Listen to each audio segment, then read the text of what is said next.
Buenos días, somos Milagro Ojeda y Paula Diácono, residentes de tercer año del Hospital Intersonal Especializado Materno-Infantil Don Victorio Tetamanti de la ciudad de Mar del Plata. Y en el día de la fecha les vamos a presentar este ateneo titulado Tormenta tiroidea, siempre que llovió, paró, a propósito de un caso.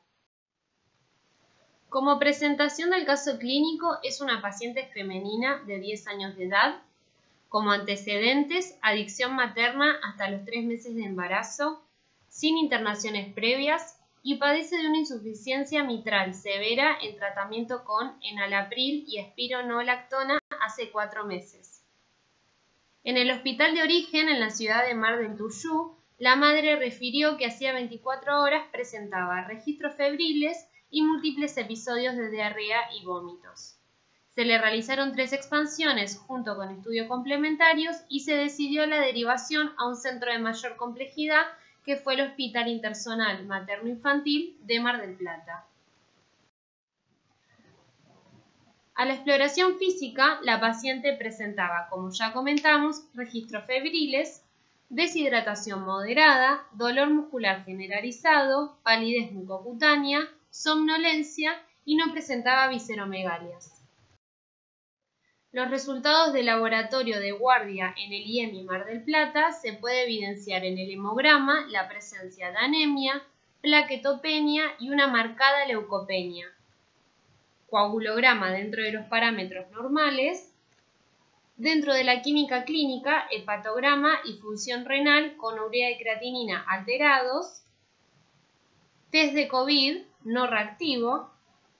Y por último, el estado ácido-base se presentó con una hiponatremia. Con estos laboratorios se decidió la internación de la paciente.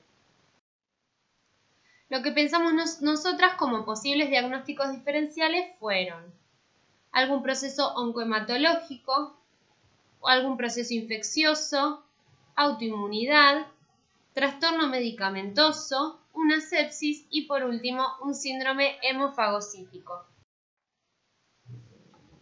Los estudios que se le realizaron a la paciente durante la internación para arribar al diagnóstico correcto fueron las serologías, las cuales dieron todas negativas, junto con coprocultivo y virológico en materia fecal debido al cuadro diarreico, descartando así lo infeccioso.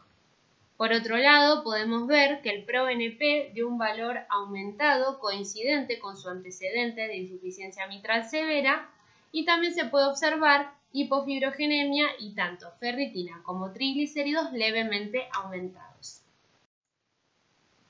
Intervino el servicio de hematología debido a la pancitopenia que presentaba la paciente y se decidió realizar una PAMO, en la cual se observaron que las líneas mieloides, linfoides y megacariocíticas estaban conservadas y la presencia de fenómenos de hemofagocitosis tal como se observa en la imagen.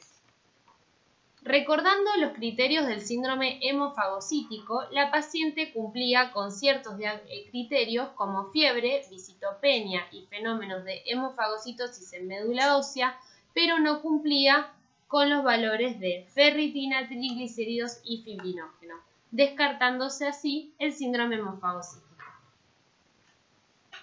Nosotras nos preguntamos, ¿qué otro dato podría ser importante a esta altura para llegar al diagnóstico? Medicación, enfermedades previas.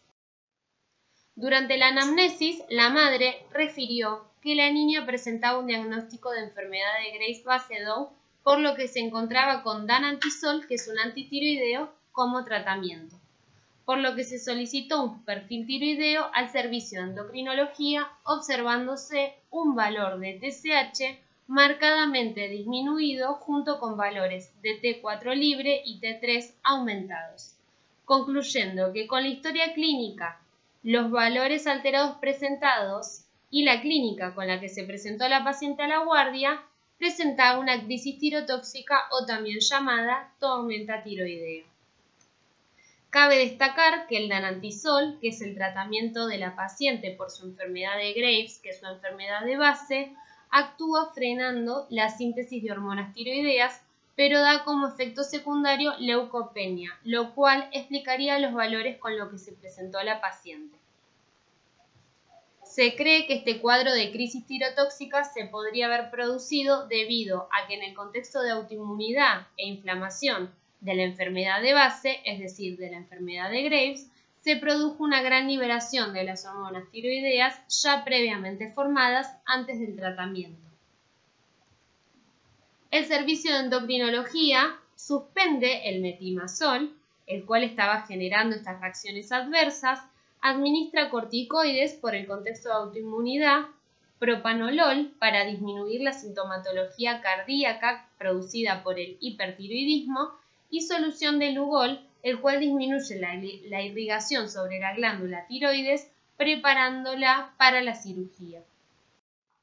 Hasta acá, a modo de resumen, como evolución de la paciente, podemos afirmar entonces que en septiembre del 2022 le hacen el diagnóstico de la enfermedad de Graves y en noviembre del 2022 la misma se presenta con el cuadro de crisis tirotóxica.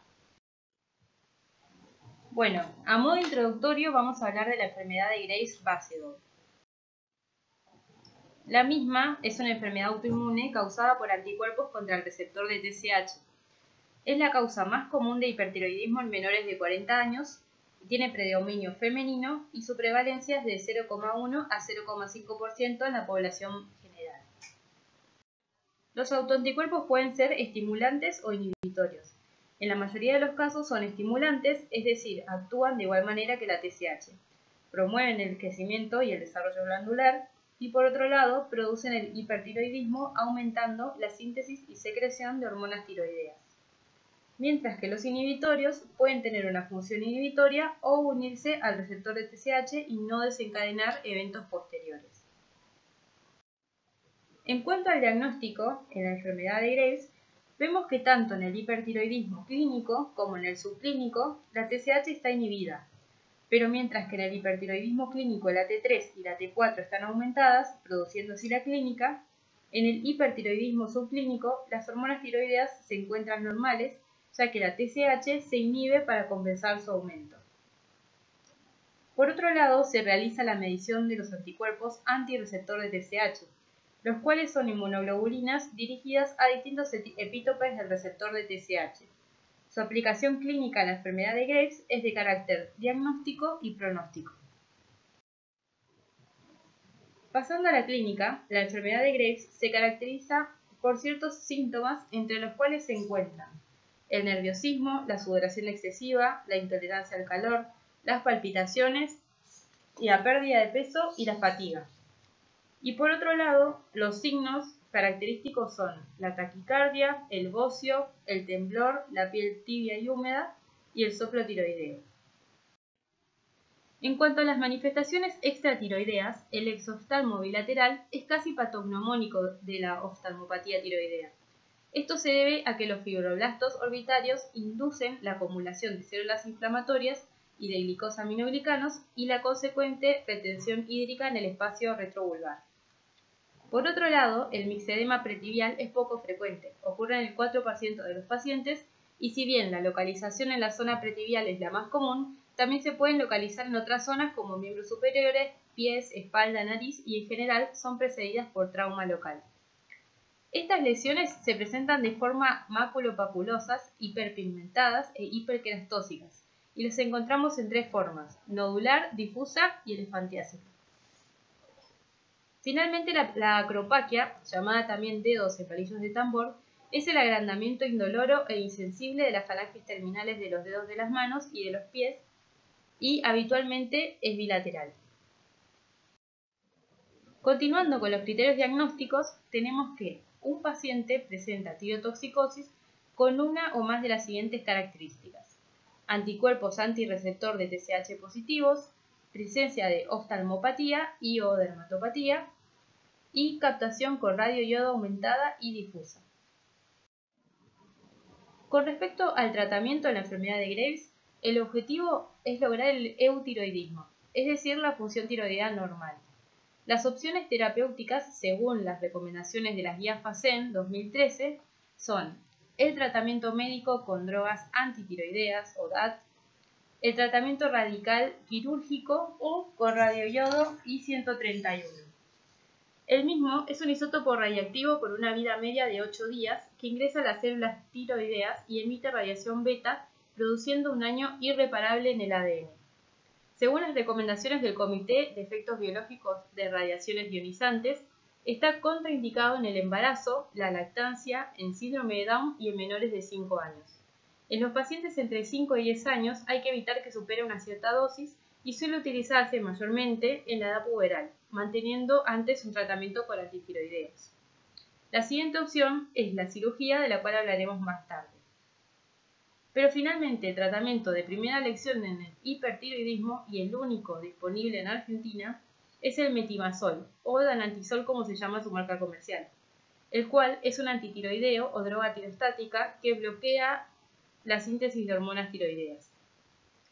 En cuanto a los efectos adversos del danantisol, el prospecto indica que produce mielotoxicidad y agranulocitosis en el 0,1 al 0,5 de los pacientes, como se vio en nuestro caso. Bien, una de las posibles complicaciones en la enfermedad de Graves es la crisis tirotóxica. Y esto se debe a que anteriormente mencionamos que si bien el metimazol inhibe la síntesis de T3 y T4, no elimina las hormonas tiroideas que estaban almacenadas previo al tratamiento, lo cual explica el hecho de que si se liberan al torrente sanguíneo pueden producir la tormenta tiroidea. Entonces, la crisis tirotóxica se caracteriza por un agravamiento extremo de los síntomas de hipertiroidismo con repercusiones sistémicas, cuyo retraso en el tratamiento se asocia con un desenlace fatal.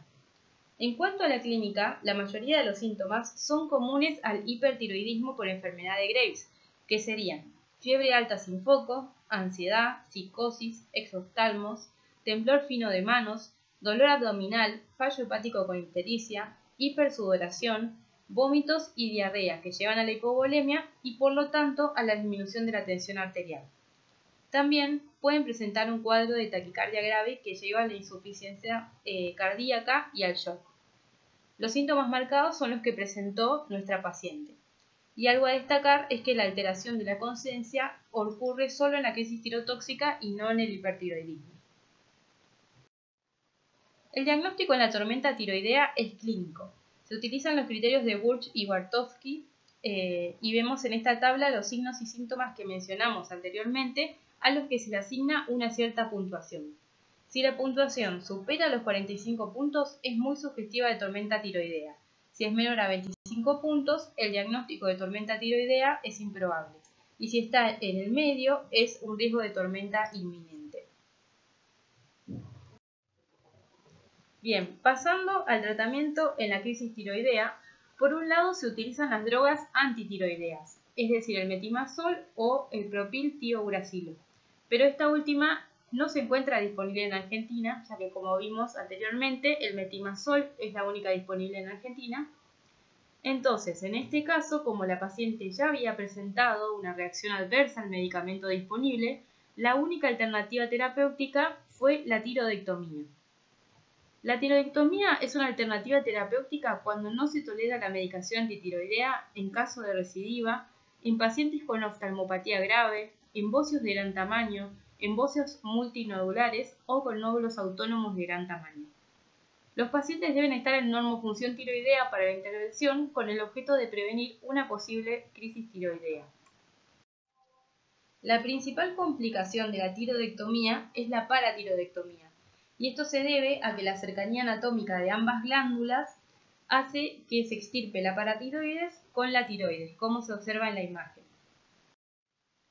Bueno, continuando con el caso clínico, a la paciente se le realiza la tiroidectomía total como tratamiento elegido por leucopenia severa.